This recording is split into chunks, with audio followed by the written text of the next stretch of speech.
L'endométriose est une maladie chronique qui est due à une implantation anormale de tissu qui normalement est à l'intérieur de l'utérus, qu'on appelle l'endomètre, à l'extérieur de l'utérus. Cet endomètre va s'accrocher dans le ventre et provoquer une inflammation. Et cette inflammation va provoquer un tas de symptômes.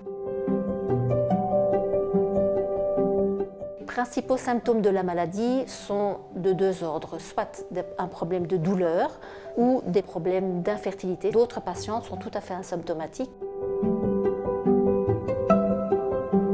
L'adolescente jusque la femme en périménopause peut avoir de l'endométriose. C'est extrêmement fréquent, donc une femme sur 10, ça peut toucher toutes les femmes de tous les horizons.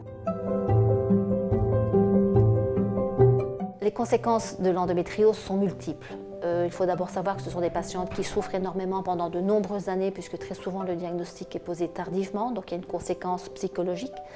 Il y a des conséquences également dans le couple et également des conséquences sociales, puisque ces patients doivent s'absenter du travail ou pour les plus jeunes filles de l'école.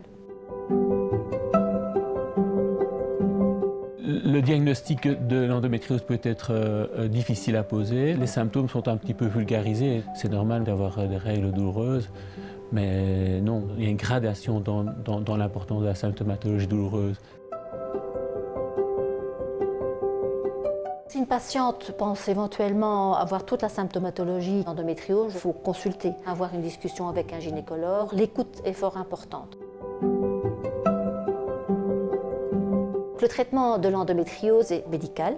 Le but est de provoquer une absence de règles, puisque essentiellement ce sont des patientes qui au départ ont des douleurs de règles. La deuxième arme, c'est le traitement chirurgical, pour enlever la lésion bien en totalité.